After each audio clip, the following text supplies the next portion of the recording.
اعوذ باللہ من الشیطان الرجیم بسم اللہ الرحمن الرحیم۔ بزرگوں، بھائیوں اور عزیزوں اور میری بہنوں اور بچیوں، یہ آپ جانتے ہیں کہ یہ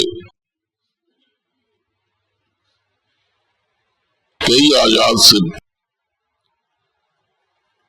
جنگ احد کے حالات پر جو کچھ ہوا وہاں اس پر تبصرہ جاری ہے۔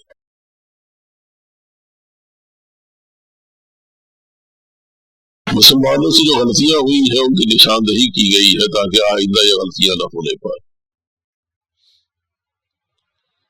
منافقین نے جو طرز عمل اختیار کیا اس کو خاصا نمایاں کر کے دکھایا گیا ہے تاکہ لوگ اس طرز عمل کو اختیار کرنے سے بچیں اور منافقین کی اگر قسمت میں ہدایت ہے تو وہ ہدایت کی طرف آ جائیں۔ یہ باتیں بھی بتائی گئی کہ بعض خیالات اور تصورات اللہ کے نبیوں کے بارے میں جو پہلے سے چلے آ رہے تھے اس کی وجہ سے بھی بعض غلط فہمیاں پیدا ہوئی ہے، ان کا بھی ذکر فرمایا گیا۔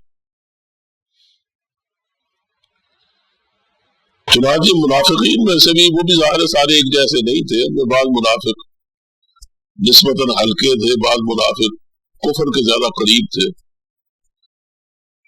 جو ان میں جو بدترین قسم کے منافق ہیں جن کو یہاں کافر قرار دیا گیا ہے، سب سے پہلے ان کی بات فرمائی گئی۔ مسلمانوں سے فرمایا یا ایھا الذین آمنوا لا تکونوا کالذین کفروا، اے وہ لوگوں جو ایمان لائے ہو ان کی طرح مت ہو جاؤ جن لوگوں نے کفر کیا۔ اب یہاں کفر ایسا نہیں ہے جس کو ہم عام طور پہ یہ سمجھتے ہیں کہ انہوں نے خدا کو ماننے سے انکار کر دیا ہو، رسالت کا انکار کر دیا ہو یا آخرت کا انکار کر دیا ہو، یعنی وہ چیزیں جس کے انکار سے کفر لازم آتا ہے ان میں سے کوئی بات نہیں، بلکہ وہ بات اس کا تعلق حقیقت میں طرز عمل سے ہے، رویے سے۔ اس لحاظ سے ہمارے بھی سوچنے کی بات ہے کہ بعض دفعہ ہم اسلام کے بارے میں ایسا رویہ اختیار کرتے ہیں، اللہ نہ کرے کہیں وہ بھی کفر میں شامل تو نہیں ہوئے۔ اب رویہ کیا تھا؟ یعنی ان کی خاص بات کا حوالہ دیا گیا ہے۔ وَقَالُوا لِإِخْوَانِهِمْ، یہ وہ لوگ ہیں جو کہتے ہیں اپنے بھائیوں سے اِذَا ضَرَبُوا فِي الْأَرْضِ، جب کبھی وہ زمین میں سفر کرتے، اَوْ كَانُوا غُزًّا، یہ غزن جو ہے یہ غازی کی جمع ہے، یا جب کبھی اللہ کے راستے میں وہ جہاد کے لیے نکلتے۔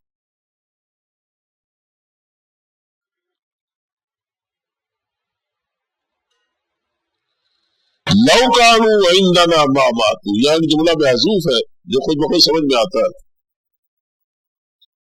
کہ جب کبھی وہ سفر پہ جاتے ہیں یا غزا کے لیے جاتے ہیں، یعنی اللہ کے راستے میں جہاد کے لیے نکلتے ہیں اور پھر وہاں ان کی موت واقع ہو جاتی ہے، سفر میں اللہ کو پیارے ہو جاتے ہیں یا جہاد میں اللہ کے راستے میں کام آ جاتے ہیں،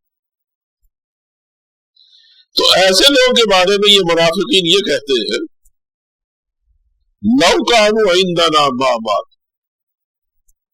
اگر یہ لوگ اس سفر پہ نہ جاتے اور یہ جہاد پہ نہ جاتے، انہوں نے خود اپنے پاؤں پہ کلہاڑی ماری، خود اپنا سر کٹوایا ہے، اگر یہ ہمارے پاس رہتے تو نہ مرتے، وما قتلوا، اور قتل نہ کیے جاتے۔ یہ ہے وہ بات جو اکثر منافقین کہتے تھے، اس دور کے بھی اور آج کے منافقین بھی کہتے ہیں۔ وہ کہتے ہیں کہ جن لوگوں کو آپ جہاد کے لیے اور قتال کے لیے بھیجتے ہیں، اس کا مطلب اصل میں یہ ہے کہ آپ نوجوان نسل کو مروا رہے ہیں،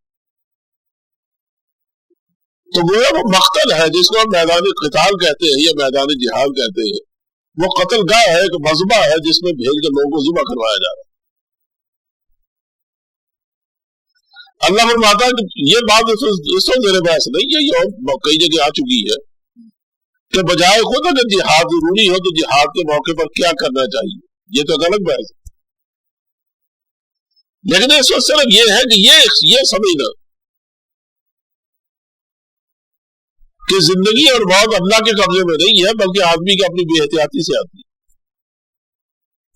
اگر آدمی اپنے گھر میں بیٹھا رہے شاید وہ ہمیشہ زندہ رہے, اپنے عزیزوں میں گھرا رہے, اپنے محافظوں میں رہے, جہاں اس کی حفاظت کے زیادہ امکانات ہو, جہاں کوئی خطرہ نہ ہو اس کی زندگی کو, تو اس کا مطلب یہ ہے کہ اس کی زندگی بالکل محفوظ ہے.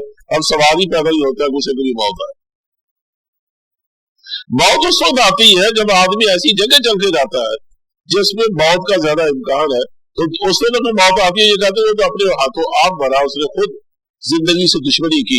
اگر وہ ایسا نہ کرتا تو وہ نہ مارا جاتا اور وہ قتل نہ کیا جاتا.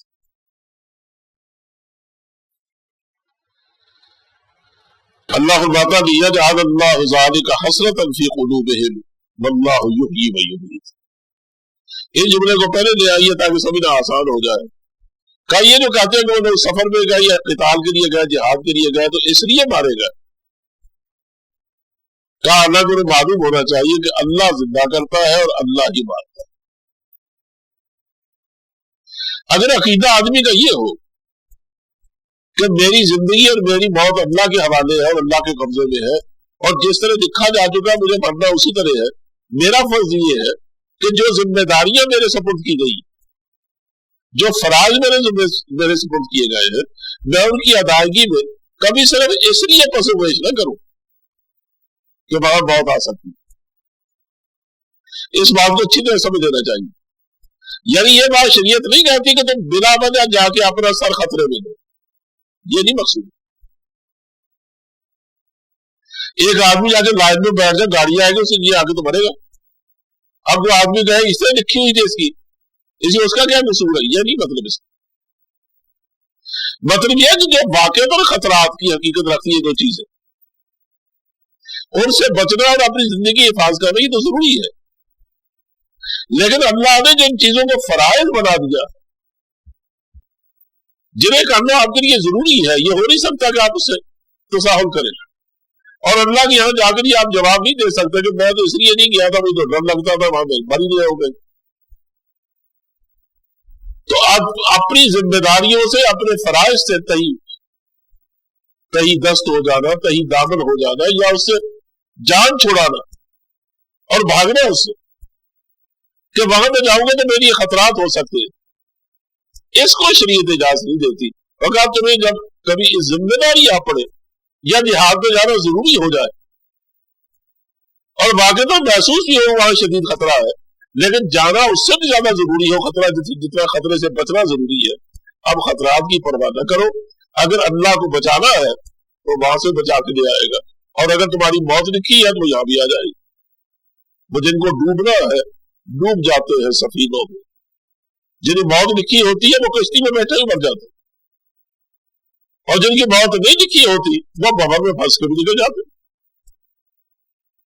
تو اس لیے میں بار بار جملے کو دوہرا رہا کہ بحث صرف یہ ہے کہ جب آپ کو چند فرائض دیے گئے اور انہیں آپ نے ادا کرنا, یعنی ایک آدمی سرحد کی حفاظت میں مقرر کیا گیا ہے, اس کو ہر صورت میں سرحد کی حفاظت کرنی ہے, حالانکہ اس کی جان کو وہاں خطرہ ہو سکتا ہے, لیکن خطرے کی وجہ سے وہ اپنی ذمہ داری سے پیروی نہیں کر سکتا.